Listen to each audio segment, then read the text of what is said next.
Death has been a neighbor since I was a young child. It was really directly next door, and I could see it outside the window. I could see Mom walking toward it from the window of my bedroom. She would rise before the light each day and walk briskly to work. Finding out what she did and comprehending it took me a long time. She would dissect bodies and reassemble them, making them more attractive than when they were first delivered. Their bodies are covered with bruises when they come in dark vans, and they depart wearing makeup and eyeliner. I discovered there that everything in life, including makeup and injuries, can be measured in shades of purple. Not defined, mind you, but measured. I saw my first body there, of course. Occasionally, I would attempt to enter covertly, but I suppose I was never successful. Mom always got in my way. However, I gradually wore her down by wearing her down. Being both the security guard and the mortician was too much. Thus, he died a relatively innocent death. He appeared quite normal, although a bit less. I always assumed that I would follow in Mom's footsteps, and for a while I was also on course. I have no idea how I became so distracted. Making Mom's job seem good was fun for me. I had hoped to make the apartment more lively, but she constantly kept it so gloomy. When everything came together, it felt satisfying. And I felt a little more like I usually do. Before I even realized it, I was trying to persuade folks to purchase a home after doing it for my own house and then for mothers, friends, and neighbors. People noticed how I put things together, and my house is sold. I suppose that's how I inherited Mom's poetic style. I did the best I could to dress up these houses and the remnants of them, and made it appear so lovely that you wouldn't even realize it was dead. I used to believe that when somebody passed away, that was it. No heaven, no hell, no ghost. You were gone in an instant. Similar to a home, I believed the house was gone when the furnace failed, the walls began to decay, and spiderweb fissures consumed every window. Now I realize that's incorrect. For all the years I worked with my mother, I never considered ghosts. For me, nothing changed until the house on Wilbur Street. That house, I won't go into too much detail, was a beast unto itself, and my career might have been over if it weren't for an odd but kind buyer. But it was a weed, something that grew within me, unwanted yet nonetheless lovely. You may never have heard of this world. You would probably live your entire life without it if it weren't for what I'm about to tell you. There is a tiny but devoted group in the real estate market that is just for the mysterious, powerful, and even evil. The purchasing and selling of homes that have been considered haunted in some form. I'll get my hands on a house just like any other realtor. Sometimes a bigger reality corporation offloads the house, and other times I find it myself. In any case, I'll enter and try to make the house appear as good as I can, like I used to do with residences that weren't affected before I learned about this horrible market. However, I conduct study and experimentation, unlike in a home that is not affected. I can find out who died inside the house and what caused their death if I conduct enough searches. Since ghosts can return to the place where their emotions were strongest, I also need to be aware of those who lived in the house but moved, like anxious emotions being drawn in by a magnet. I collect the data and then carry out my little experiments. Before I even list the house, it is necessary to distinguish and characterize the type and intensity of the hauntings. The consistency of most hauntings is something you may not be aware of. The action will change, of course, but it will continue. You could set a stopwatch to some of my homes. I sketch dishes and cups with a marker to see whether they have been pushed. In order to thoroughly go over them, I snap pictures of every room on the hour. The majority of hauntings are usually dull, as you may already know. You hardly ever see a home that is overtly hostile, and the kinds of individuals who purchase those when you do, Though I don't belong there, it worries me to consider what they could want to do with the house. Neither here nor there is that. However, a lot of people buy haunted houses. You have ghost seekers and eccentrics who are looking for a location to have fun. Although you can usually identify the wannabe types, there are others who practice the dark arts. Some even look for a better price since they truly need a house, and occasionally they do, depending on the haunting and its significance. You must eventually declare it a loss and cut the price slightly below market value. I assumed that was what this house was. I had another suburban house I was going to hit. I was mistaken. That is, of course, the origin of stories such as this. Move across the counter if I was correct, and all I ever saw was a coffee mug. Then I wouldn't speak to you at all. Carter Avenue was where the home was, yes. You're not supposed to if you don't know which of the 100 Carter Aves that probably exists. Since no one had big expectations for the house, I was able to get it for a great price from my peers. Neither a violent past nor any reference to the occult were found. It was only a younger couple who died while they slept, a release of carbon monoxide. But I thought the house was beautiful. The house might have sold on its own merits if it weren't for a brief spate of reported activity. Everything was new and well maintained, and the area was quiet. The suburb was picture perfect. I decided to hedge my bets by making the house appear like a legitimate residence for any potential buyers. A long, agonizing time passed before I finally got a bite. My phone buzzed as I labored through pictures of the bedroom in the house.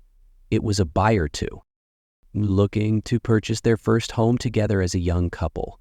The woman on the phone was beaming about having their own family. We decided to meet on a certain date, so I went deeper onto Carter Avenue. I wanted to make sure the haunting was kid-friendly, as strange as that sounds. No raucous sounds or hostile gestures. But the home was silent. Although there were indications, the haunting was so subtle that if you weren't looking, you would hardly notice it. A cup could be moved off its outline with a little push. A coin was even moved off the counter, and pictures on the wall would go crooked.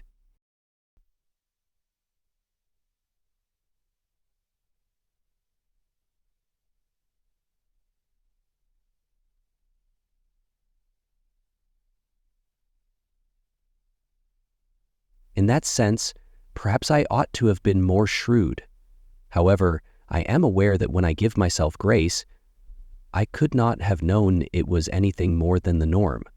Plus, softening the blow is frustrating too, especially during a time that usually can't make the past go away and keep it from mass of it. I can't stop thinking about the day of the show. Every time I look down the hall, I remember that moment. Just before the couple's scheduled arrival, it happened. At the top of the steps, I paused and peered down the corridor. There was light leaking in from each bedroom as it progressed to the others. A vignette was produced in the hall by the soft, warm sun. A painting hung over a small table at the end of the hall, which was adorned with a few books and a tiny plant. It turned out to be a little oil painting, a striking black and white combination. When you first saw it, you would think it was absurd, sort of a Rorschach test. However, I was able to make out the image if you took the time to think about it. With its open jaw and shriek of agony, it nearly had the appearance of an animal. The others did the same after I could see the mouth. I thought the face looked like hell, but perhaps it was supposed to be lovely. It had a skewed feel. But there was a painting in the house that was unaffected by the haunting. The painting appeared to be perfectly straight to the unaided eye, matching the surface of the table underneath it.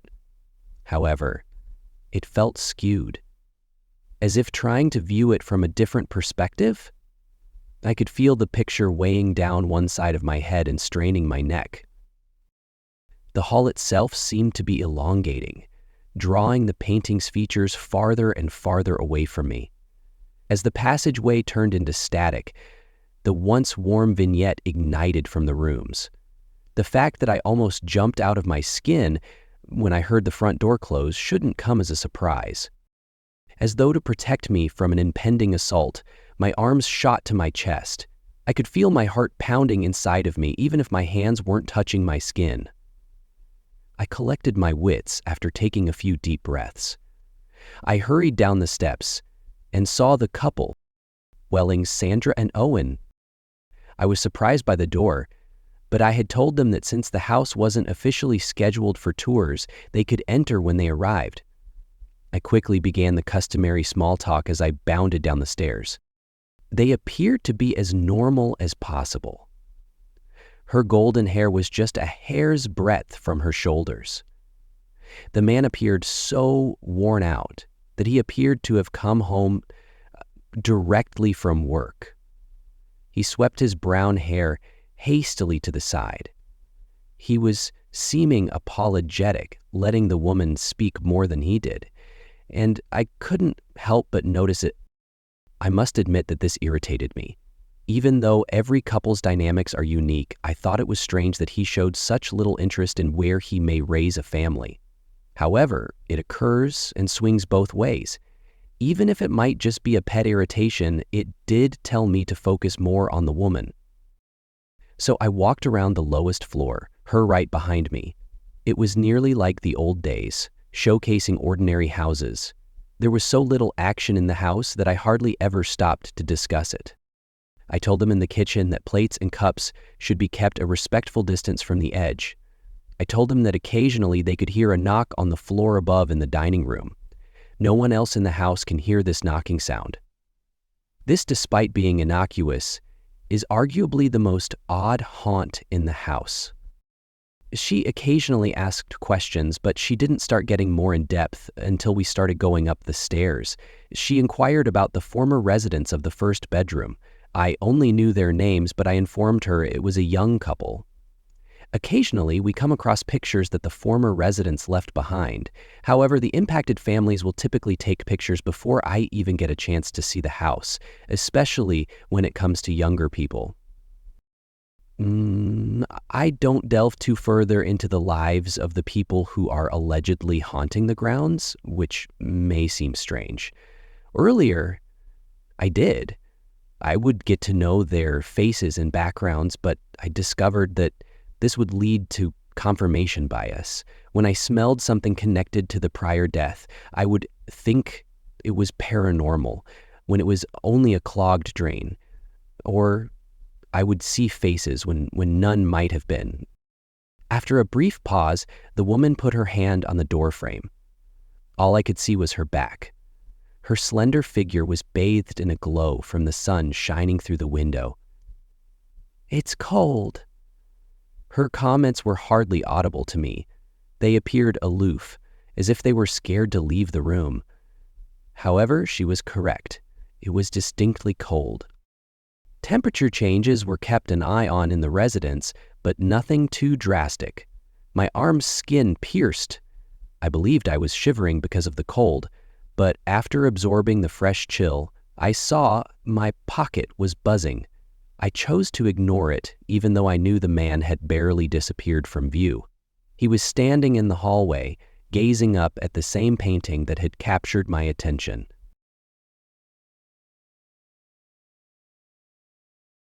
It would be an excellent nursery. This time, the woman's voice was louder but still distant. However, I was observing the man, as his arms twitched awkwardly from side to side as if he was fumbling with something. My chest was tense, partly because my lungs were feeling cold. I hastily took the phone out of my pocket, planning to ignore the call because I could hear it vibrating. I looked at her as I talked, caught a glimpse of the same shadow, and then went back to the touchscreen on my phone. "Oh, of course, it receives excellent sunlight in the morning," I said. And my entire focus was drawn to the glowing screen, just as it had been to the artwork. However, it couldn't have been longer than a minute. The clock in the top right corner remained the same, despite how lengthy it felt. The sound of the phone shaking in my grasp, signaling an impending call, was a warning sign, a warning of impending events. "Sandra Wellings is on the line?" In my palms, the words couldn't have seemed more weighty, and I couldn't have imagined her voice being any louder when I took it up. The woman on the other end of the call apologized, and I listened. She felt ashamed. They didn't have an alarm set and had fallen asleep on the couch. She wanted to know if I wanted to reschedule or if they could still visit. No matter how much I wanted a response, it did not come out of my mouth, and all I could do was gaze down the long corridor as Sandra kept vying for my attention. The only items in the empty hallway were 2 batteries and a tiny white plastic disc that were laying close by. I was suddenly horribly conscious of the guy in the doorway. God, I could feel her even if I couldn't see her as I gazed down the corridor. She was so oppressive that I felt like I would collapse on the floor. Denial weaseled its way out of my throat in a gentle whimper. I had the impression that I was listening to a story. It was more like a story that had been buried deep inside me and that I had always known, the story of another person, a tale of a death far darker than the general public was aware of. A nursery would be a wonderful use for this space. As if the words were real, I felt hairs fall down the side of my face as the person spoke. With her head pressed against the ceiling and her dark hair hanging like stalactites, she must have been as tall as she felt. She wanted me to look. I sensed it. She stared at me, her eyes piercing my scalp. I could feel her warm breath on the side of my face as she got closer and closer. Well,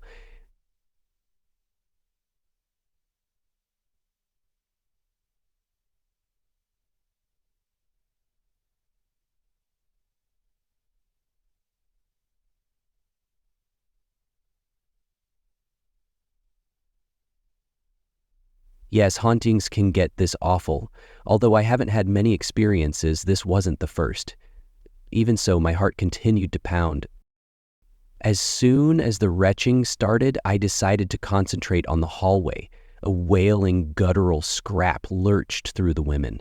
It sounded like marbles being pulled out of metal pipes. A second later, she let something fall out of her mouth. One by one, I could hear tiny thuds hitting the floor. The sound made me think of marbles again. And she was gone. As her weight left me, my skin relaxed, and I let go of the breath that had been suppressed. They were all spread out at my feet as I looked down.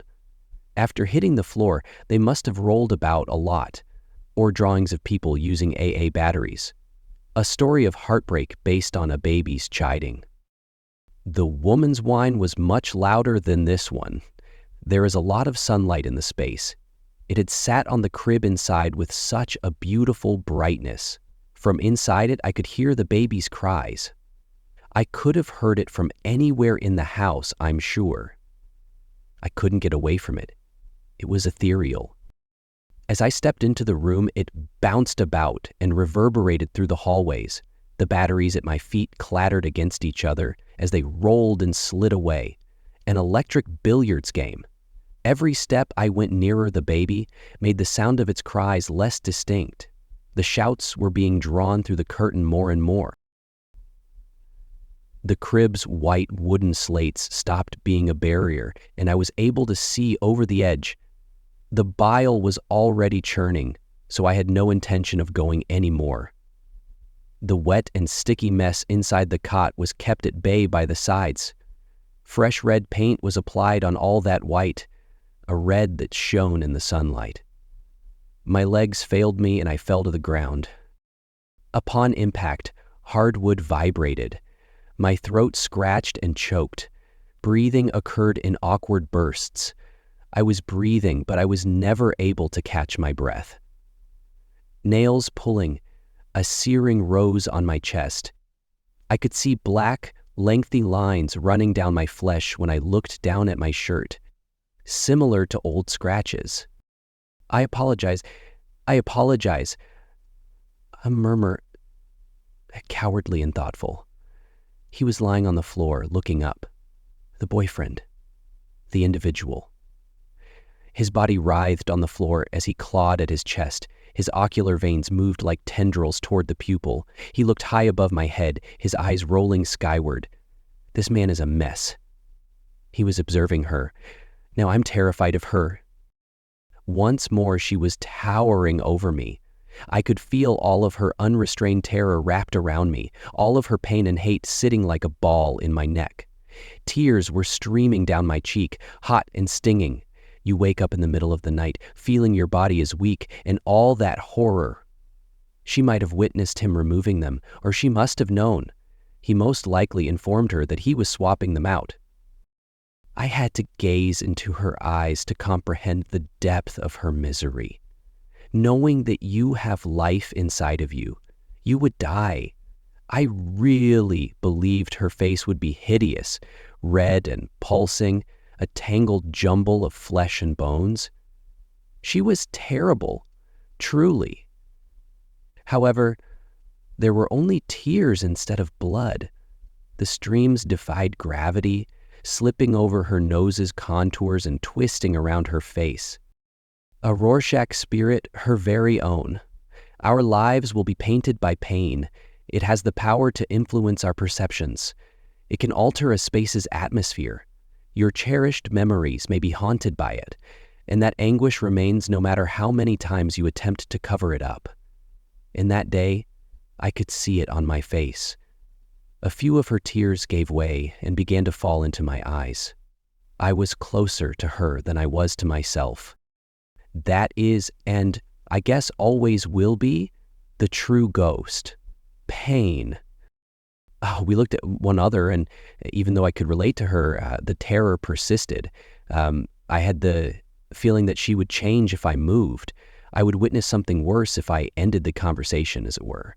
I could sense that whatever was underneath the mask of pain was a torrent. I still consider it. In all his horror, the man was there, his face swollen and red, his throat ripped with claw marks as he struggled to breathe. He regretted the choice he had made and felt as if he were being choked. In his last minutes, he was probably reminding himself that he could have just departed. He was correct. He probably died thinking about himself, of course, and I found some comfort in that he recognized how foolish he was in his final thoughts. I could hear pudders of liquid leaking from his mouth as his body writhed around.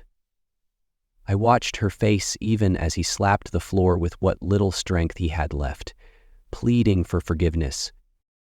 I could only see her because of the long, black hair strands that cut off my peripheral vision. I gazed at her face, fear intensifying. As she gazed down at me, my eyes began to blur. It seemed as though her face stretched away from me, retreating down a corridor. She continued to move, the guttural sound from earlier reverberating around the tangle of hair she produced. As she shrank, the noise increased in volume. Her face soon seemed to be a two-dimensional item in the distance, representing her suffering, hanging alone in a museum. A chirp on top of 1,000 other chirps was so oppressive at that distance that I finally lost my patience. My eyelids crashed shut as well. At that moment, the sound stopped and silence returned. My breathing was labored and deep, and I opened my eyes once more after struggling with the idea. I could feel the buzzing of my pocket phone as I stared down the corridor. I discovered Sandra was attempting to contact me once more by reaching into my pocket. It had only been 3 minutes since she had called. I heard her babble as I answered the phone. When she questioned if I was showing other people around, I simply paid attention to what she was saying. I said what I wanted to say before I even considered how to phrase it. "You heard her too?" I asked. When the infant began to cry because it was hurting her ears, Sandra responded that she did, but she hung up. I was mesmerized by the corridor once more while she carried on chatting. "You don't belong in this house." I interrupted her, blunt and icy. "You couldn't raise a baby in this house. I won't sell it, but someone will purchase it. It's also a terrible shame. The place is made much more lively by the light streaming in from the window at the end of the hall."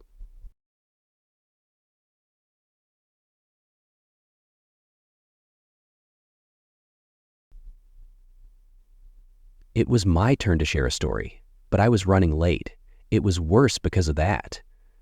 October was chilly, and it would get a lot colder as the sun fell. I continued getting struck in the face by falling leaves that kept whirling around my bike. I nearly consumed some. I paused halfway to switch on the flashlight that was attached to the handlebars. Though thin and unstable, the light was sufficient to see the dirt road leading back to Meadow House. When I pulled up, Lex and JD were smoking on the decaying wall surrounding the mansion. While throwing his cigarette into the gravel drive, JD exclaimed, "Hey, look who decided to show up." I walked my bike up to the others who were leaning against a more sturdy portion of the wall and said, "Mom wouldn't let me leave until I finished my English paper." "Where are Eddie O and Tone?" With her jacket zipped against the wind, Lex leaped from the wall. "Tone is preparing the dinner while Ed is lighting the fire. Have you brought it?" I took a bottle of wine out of my backpack and nodded. "Just one?" JD inquired. The cabinet was low. My mom hadn't replenished in a long time, I suppose. She would most likely notice if I pulled more than one. Lex looked at the label. "Is it good?" "I have no idea at all." As smoothly as water down a sewer, JD slid off the wall. He took the wine bottle out of Lex's grasp and shook it back and forth. JD gave the glass a tap. It sounds good," he remarked. "It sounds red." In addition, Eddie sneaked some alcohol out of his house. The three of us entered via the shattered gate, each of us making 4 deep scratches on the left post. It served as a recall of our earliest campfire stories and was a small ritual. At one time, Meadow House must have been stunning. A few miles outside of town, it occupied several acres and was enormous. It had a courtyard fountain, a garden, and 12 rooms. Meadow House was without a roof. The place was basically a ruin, yet there were still portions of it hanging to the frame like shards of clothing on a body washed by the river. The walls were pocked with holes, and every window's glass had long since broken due to stones or storms. Back when my parents were alive, kids would come out to Meadow when they wanted some alone time or felt the need to burn or smash something. My dad told me about it, but when the residents began to draw drug dealers, the police stopped it. Meadow House was left to decay for a long time. Then we located her. I haven't seen a better location to tell a ghost story anywhere in the world. Before I could see it, I could smell the fire Eddie O was starting. The fragrance of dry wood crackling and smoke was just right for October. Using ancient wood from the deep woodland around Meadow House was always something Eddie enjoyed. He would arrive before the rest of us to begin our meeting. Sometimes we banked the fire over the stones in the courtyard, but most of the time we set up in the garden right outside the house. But it had to be a special event because it meant we had to walk past the mansion. Although we enjoyed telling stories in Meadow's grounds, the home itself was really unpleasant. The house smelled of mildew and poor air, along with other items that were dying. Every time you were inside the walls, you had the impression that someone was watching you. Not merely observed, but also pursued. Although Meadow House was only a shadow of its former self, something seemed to remain. When we approached Ed, he exclaimed, "Look who decided to show up." Yeah, JD said the same thing already. On a patch of open ground surrounded by worn patio stones, Ed had built a fire in the corner. 2 or 3 feet above the pit, the flames were already licking. A few rays of sunlight remained in the sky, but the horizon was darkening and spotted with purple stains. I took a step toward the flames. I acquired a red windbreaker that resembled the one James Dean wore in Rebel Without a Cause, but I should have gotten a stronger jacket instead. I assumed Tone might enjoy the jacket, as I knew she enjoyed vintage films like that. Tone was drinking Coke from a glass bottle through a straw while sitting on a large red cooler and tapping his heel on a stone pathway. Beside the cooler, she had arranged a tiny card table with chips and hot dogs, s'mores supplies, and other munchies. In order to spear the dogs in marshmallows and cook them over the fire, there was a stack of sticks beneath the stable. Tone jumped from the cooler and declared, "The buffet is open. First served, first come." She took another Coke out of the cooler and tossed it in my direction. Tone cautioned Chris, "Don't open it yet. It will be shaken up." When the sun was finally and completely set, we all gathered around the fire. God, it was good to be huddled up to the flame, even though it was frigid everywhere else but the ring of light. I cleared my throat. Everyone was observing me and anticipating my tale. "Are you familiar with the sledgehammer slaughter story?" I inquired, beginning the story. On the riverbed, they discovered the first body, shattered to bits. The skull was a shattered dish, with pieces of purple-gray brain seeping out, every bone broken. The medical examiner determined that blunt force injuries from a sledgehammer was the cause of death. "How could they know that the wounds were from a sledgehammer and not like a baseball bat?" asked Detective Rourke. JD cut in. "Don't reply. The shape of the blows, Now stop talking and give him time to finish." Grinning, I went on. Every word hung on their ears. I worked on this narrative all week, and I was quite proud of it. It ended 30 minutes later. Everyone sat blinking, as if we had all just woken up from a group dream, or a bad dream.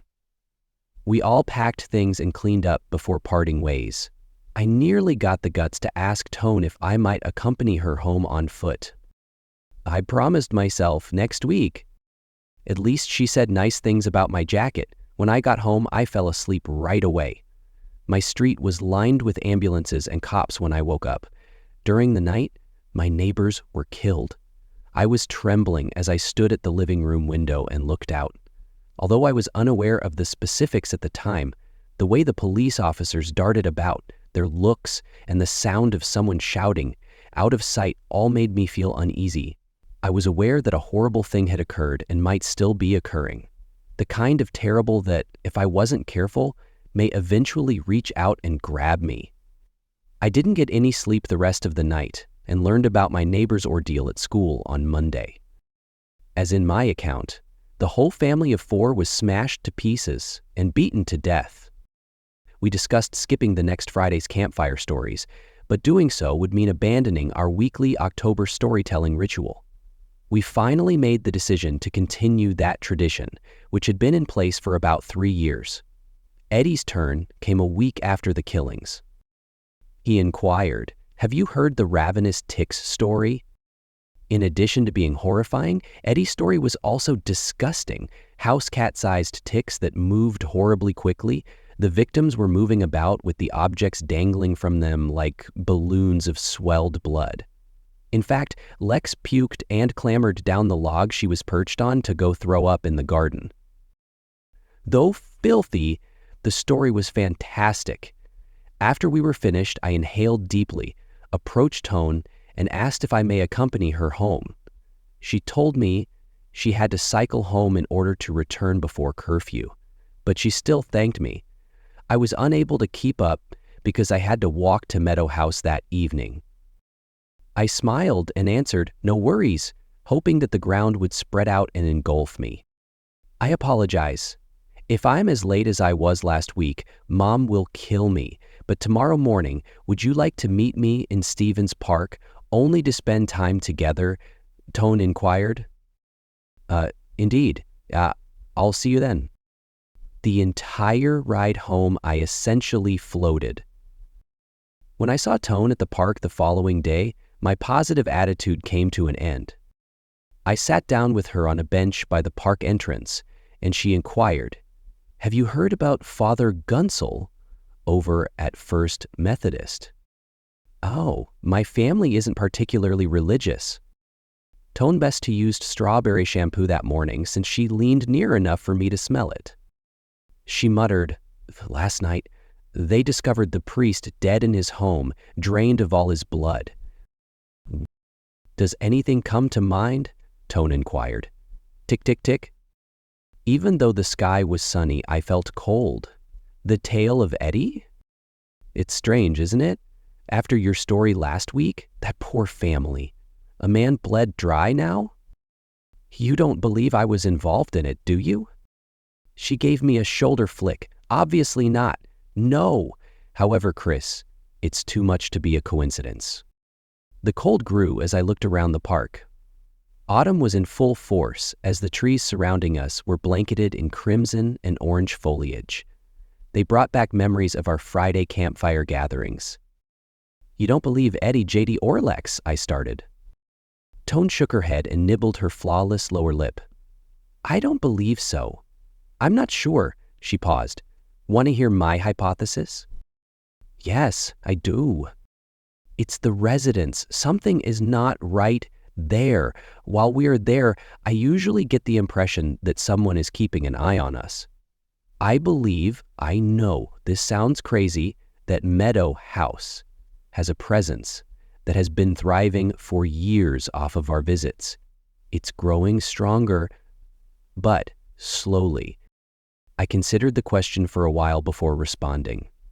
It was weird, but every time I visited the house, I also felt more uneasy. We only visit there 4 evenings a year, I explained. That's only a few hours of combined time, even in 3 years. Perhaps that is sufficient. Tone's tongue protruded. See, it's only my theory. I raised my hands. The theory is sound. How can we test it without killing any more people? Next week, I suppose we could forego the campfire.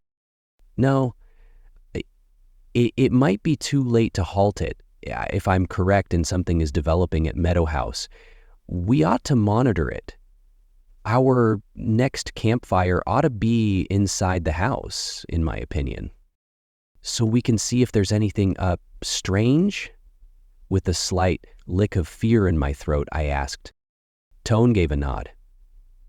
From the residents, or from the collective. Chris, there is a relationship between the deaths and the narrative. I have no doubt about it. She got to her feet. Given that we are presently on a mission in a secret society. A friend of mine closed on a large home on the outskirts of town a few months ago. Custom built in the 1980s, it cost several $1 million. One year, when we were both young and from low-income homes, we had TP'd it for Halloween. My friend, who is now wealthy, is purchasing it as a second residence. He phoned me to take a look around before he pulled the trigger because I work in carpentry. I informed him that everything appeared to be in ship-shape condition. After taking a tour of the interior and outside, the intestines were all neatly lubricated and showed no signs of decay or mold. The elderly man who had lived and croaked there had been aware of every detail and said, "How about that one room?" I didn't need more explanation to understand what he was talking about. In addition to a kitchen, living room, study, laundry room, and numerous closets, there were 4 bedrooms and 4 bathrooms, not including a finished basement. With the best finishes, it has everything you could ever want in a home like that. There was that one strange-ass room after that. It was on the 2nd level at the end of the hall. When you entered, you noticed that the entire space was tiled in white, from the floor to the walls and ceiling, giving the impression that it might have been designed as an additional bedroom. Since there were no fixtures or any space for them, you may have assumed it was meant to be a spa room or something similar. One electrical outlet was present. Additionally, one of the wall tiles has a single little hole in it. I confessed, well, I have no idea what the hell that's about. I've never seen anything like it. Indeed, it's strange. According to the man's daughter, this equipment had a tube that went into the wall. Before listing the house, they got rid of it. What was that all about, I wonder? Gave a shrug. I gave a shrug. These days, I can hardly keep up with shit. You may watch TV on the refrigerators right now. After you're done pooping, they'll have robots that sit in your toilet and emerge to clean your ass. Who knows? Then, anyway, the home seems fantastic, except for that strange room. There's absolutely nothing that needs to be done unless you want new cabinets, paint, etc. However, everything appears to have been done with great taste. I think it's a true turnkey home. I concur. However, that room I'm not sure. I would like to use it in some way. I believe I'm going to pull the trigger on this, so keep that in mind and begin discussing potential uses for it. Since the room faced south, our solution was to remove a wall and convert one of the smaller bedrooms into a second master bedroom, adding a few windows along the way. I estimated that the project would take me a few months to complete, working alone, and I enjoyed projects like that where I could settle in and not have to go from job to job all the time. Packing up my tools every day and getting to know a new location with a whole new set of problems. However, on my first day of work, my enthusiasm evaporated. There was a rather unsettling feeling in that room. Every square inch was covered in spotless white tiles, giving the impression that you were looking at a mental institution rather than a residence. Getting rid of those tiles was my first priority. Peeling them off and carrying them outside took a few days. Then the room began to feel less like an incomprehensible enigma and more like a construction site. There was anything I could use. Near the end of the process, we would break through the wall to the adjacent bedroom in order to minimize the amount of dust that spreads throughout the house. Before that, though, I had to break out all of the existing drywall and remove it down to the framing because it wasn't worth saving after the tiles were stripped. After that, make new window openings and install them. The day I began tearing apart the drywall is something I will always remember. No matter how inebriated I get, as long as I live. I began with the wall outside, where the windows would be located. Starting was usually enjoyable. You simply grab your hammer and slam it into the wall with reckless abandon. Then begin pulling. Thus, I removed pieces of sheetrock and tossed them onto the tarp in the center of the space. I immediately saw that the house had spray foam insulation. My friend would save a ton of money on heating and cooling bills, but it would be a bit of a pain to add outlets and other things. He wasn't in a bad financial situation. The sight of a neatly constructed home must have satisfied me. I discovered the first clue to the room's prior use directly behind the drywall, in the center of that external wall. There was a tiny tube that ran up toward the ceiling and was jammed up against the insulation. The tube was transparent, but the inside was darkly discolored. What on earth is that? I pondered. It was unlike anything I had ever seen.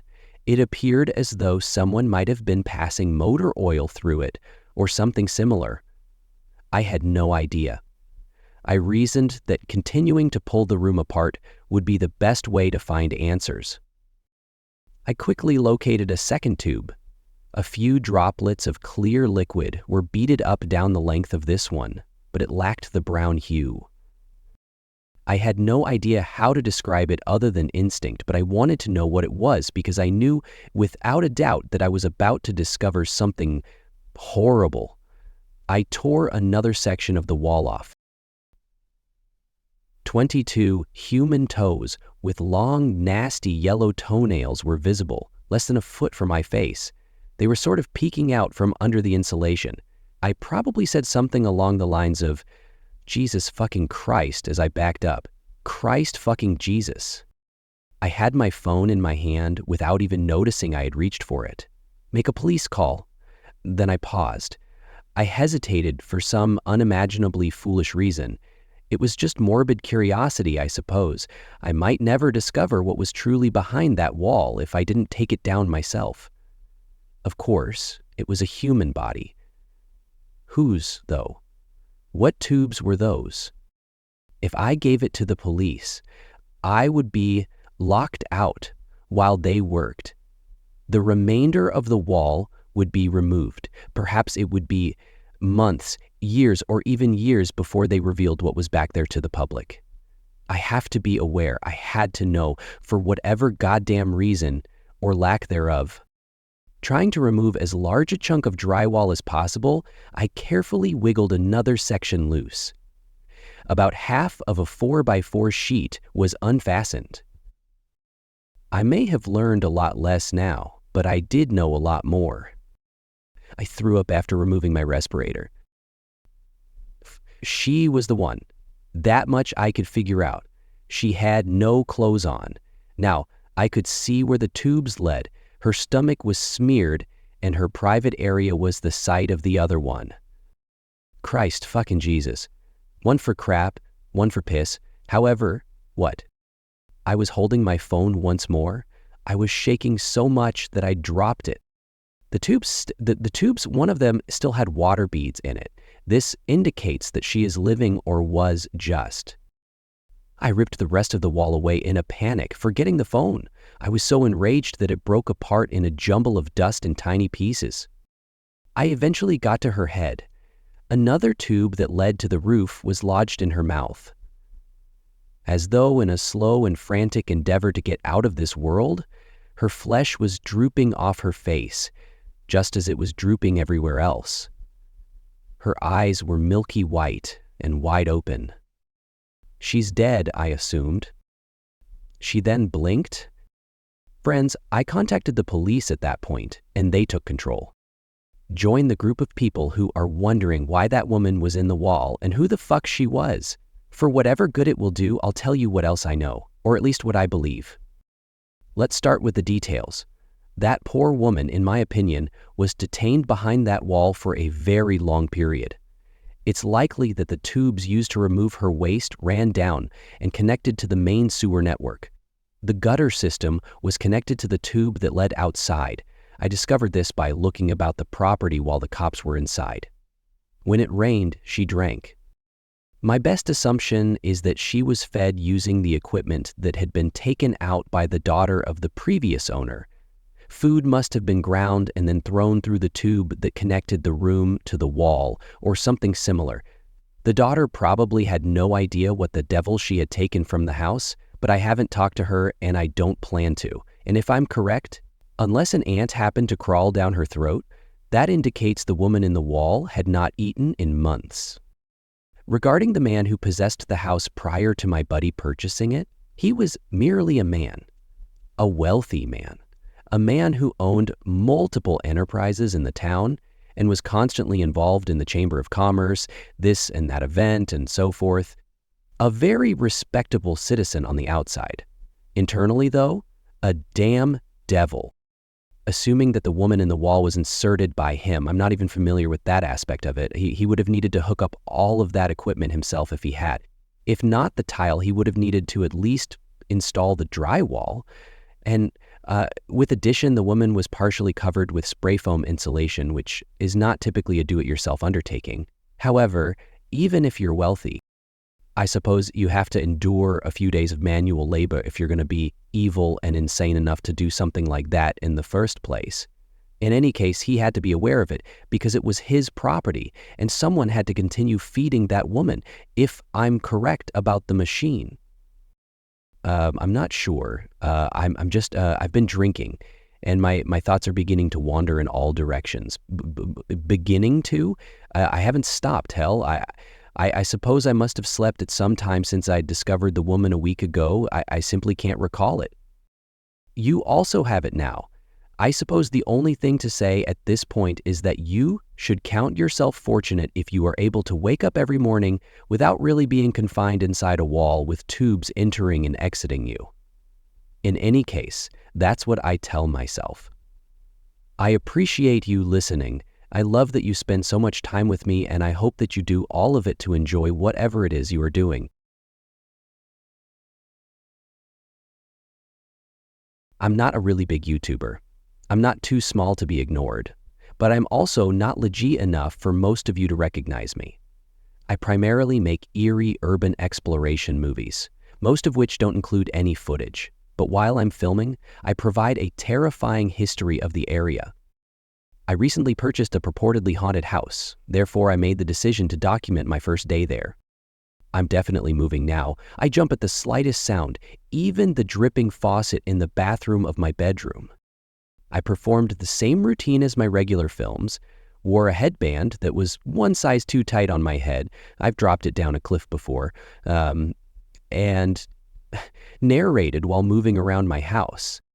The house has a respectable past, but typical horror tropes like a serial killer who was finally caught, never confessed to anything, and all of the victims' bodies were missing their heads are used too often. That's exactly what it was. The narrative is heavily embellished, but that's the norm in my line of work. A homeless man, angry at me for trespassing on his property, or camera glitches, could have been the source of the few eerie moments that gave my channel the boost it sorely needed. In all of my recordings, I don't believe I've ever had a real paranormal experience. So far, I upload the finished film to YouTube, do some basic editing, remove the dull sections, and then go to bed. As I fall asleep, I don't give it any thought. A phone burst when I woke up, not literally, but only in terms of notifications, specifically YouTube notifications. My heart rate spiked, which usually indicates that one of my videos became viral. I developed the euphoric, enthusiastic mood that children have when they open their Christmas presents first thing in the morning. When I began reading the comments, my perspective shifted, as though the present had been coal all along. Yes, the video became viral, but I no longer feel secure in this place. Well, TF, was that at 126? You think you're so smart at 9:23, hanging some Halloween decorations from the shower, bro? 10/10, but excellent SFX. To be honest, I didn't notice anything until 9:02, but I had to watch the entire thing again after that. Frightening shit, guy. 5, 4, 8:33, 9:02, 9:23, 1:26, 1:59, 2:58, and 0:25. How come you don't see this jerk? Although it may not be visible on the camera, you do have a peripheral, correct? I'm sure I'll discover more if I watch it. I'm trying to leave at 8, lol. All I could think about at the moment was viewing that filthy video, and these were only a few of the comments I read. I stop by my workstation, open my laptop, click on the file, and navigate to the first timestamp that is being discussed. 0:25. I scan the frame and pause the video. I had just explained that I had recently purchased my new home when I opened the front door at night. The camera is gazing inside, looking up the stairs and up to the second-floor hallway to the left, and a couch facing a television, which is currently hidden in the kitchen, to the right. The doorway and the area behind the perpendicular couch only partially reveal the kitchen entryway. Although the lights in the living room are sufficiently bright, the lights in the kitchen and upstairs are currently off. Before I notice anything, I search the entire frame for a few seconds. There, atop the steps, my chair freezes and my blood turns to ice. A fucking head is that? Is it really staring at me, fuck? The majority of the skull appears to be lying on its side, behind the wall's corner, at the foot of the steps. The only features of the darkened face that can be seen in the living room's light are its eyes, forehead, wavy brown hair, and nose bridge. My headset's flashlight glinted on its lifeless eyes, creating nauseating shadows on the wall behind it and across its face. My heart is racing, yet I'm still paralyzed with fear. I can feel something daggering at my neck and the door behind me opening, but I'm afraid to look around. No fuck. As soon as I start the movie, the camera pans back inside the home and looks back at my car. Something about it being a beater, yet the house is new. The fact that the head is no longer there simply made my stomach churn. Now, where the hell was it? I move my head about to show everyone the room's dimensions and details as I enter the house's threshold and enter the living room in the video. I move about, showcasing my collection of nerdy stuff to my audience, delving further into the house's lore. You know how most stairs have a big area at the top that is level with the following floor's ceiling as you start to climb? My house was set up like that. The head was looking at me, upside down, from the corner of that aperture. The curled hair was stretched out by the gravity, yet I could still only see the same areas. There was no change in the sparkle in those dead and terrifying eyes. In the video, I went into the kitchen almost shortly after. As the camera position shifted to the kitchen entryway, the head immediately disappeared from view when I viewed the footage. I shake as I move the mouse to see it again at the following timestamp. This one didn't need me to pause the video. 1:59. The same portions of the head were still visible, but it was looking out of a partially opened microwave at the kitchen's back. On closer inspection, you could see something pouring on the handle if you paused the video. This was more than I could take. I simply wanted to get out of the house because I felt like I was going to puke up. As I positioned my cursor on the top comment on my video, the sensation of being watched intensified. Should the shower one. The video's ending at 9:23 was freaking horrifying. You're a talented actor and a decent content creator. Run if it's not acting. I wonder if the click was worthwhile as I hover over the timestamp. I did it even though it wasn't. I simply had to find out. 9:23. I accidentally paused the video since my hands are slippery and unsteady. You couldn't see anything in the shower when you entered the bathroom like I did in the video. I had special shower curtains, and they were drawn, in the plural it was curtains, 2 half curtains, similar to those on windows, that could open from the sides or the center. Only the shelf and the safety barrier with my washcloths were visible as I walked in because there was a foot gap in the center. It is only visible for a brief moment, and because of how quickly the camera was moving, pausing it caused some fuzz. It happened in the restroom to the right of my desk when I was seated at it, the one that was attached to my bedroom. However, the angle was just right so you could see the shower nozzle in the distance as I walked to my mirror, and the video looked through it. That was all that was required, and my camera was only there for a few seconds. You could now see the entire head, with the nozzle pointing downward and emerging from its mouth. The entire device was pushed into the neck's severed throat opening. The red liquid was running down the shower head's shaft and trickling out the nozzle. However, I wasn't particularly frightened by that aspect. My head was involved, my curly hair, my forehead, my neck, my ears, my dead eyes. My filthy head, with its mouth wide open, it was all mine. Like in that scene from Alien, but with more blood. I sat there paralyzed, my heart ready to just pop out of my chest, like I was unable to think clearly. There was only one idea running through my mind, and that was to get out of here and hire someone else to transfer me out. Then I heard it. From my bathroom came a damp thud. My shower gave me a wet thump.